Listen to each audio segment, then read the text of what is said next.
Third student, good afternoon. अब आपको part 7 के सर्वनाम पार्ट जो है आपका व्याकरण में, उसके प्रश्न उत्तर करने हैं।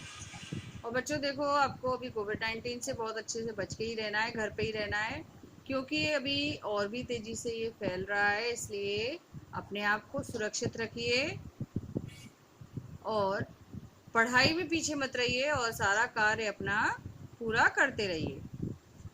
पार्ट 7 ऐसे हेडिंग डालेंगे, सर्वनाम लिखेंगे और आपको जो हेडिंग डालनी है फिर उसके बाद लिखना है प्रश्नों के उत्तर लिखिए। आपके प्रश्न पहला है, सर्वनाम किसे कहते हैं? क प्रश्न है आपका, सर्वनाम किसे कहते हैं? संज्ञा के स्थान पर प्रयोग किए जाने वाले शब्द सर्वनाम कहलाते हैं। संज्ञा के स्थान पर प्रयोग किए जाने वाले शब्द सर्वनाम कहलाते हैं। दूसरा प्रश्न है ख, संज्ञा और सर्वनाम में क्या अंतर है?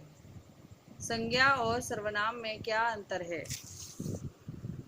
सभी प्रकार के नामों को हम संज्ञा कहते हैं।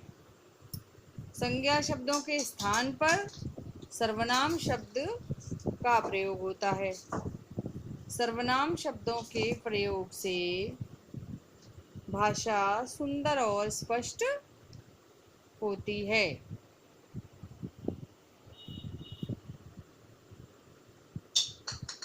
तीसरा प्रश्न है आपका, ग, सर्वनाम वाले दो वाक्य लिखो। सर्वनाम वाले दो वाक्य लिखो। दो वाक्य आप कुछ भी लिख सकते हो जिसमें सर्वनाम शब्द का प्रयोग हो रहा हो। तुम कहाँ जा रहे हो? दूसरा वाक्य है, मैं तुम्हारा काम कर दूंगा। या इनकी जगह पे आप कोई और वाक्य भी लिख रहे हो, वह कौन है या वह कहाँ जा रहा है। तुम कौन हो, तुम कहाँ जा रहे हो। आप और भी दूसरे वाक्य भी इसकी जगह लिख सकते हैं। सर्वनाम का शब्दों का प्रयोग उसमें ज़रूरी है। तो ये आपके 3 प्रश्न उत्तर हैं। इनको आप अपनी कॉपी में अच्छी राइटिंग में ही कर लीजिए और पार्ट 7 जल्दी से पूरा कर लीजिए।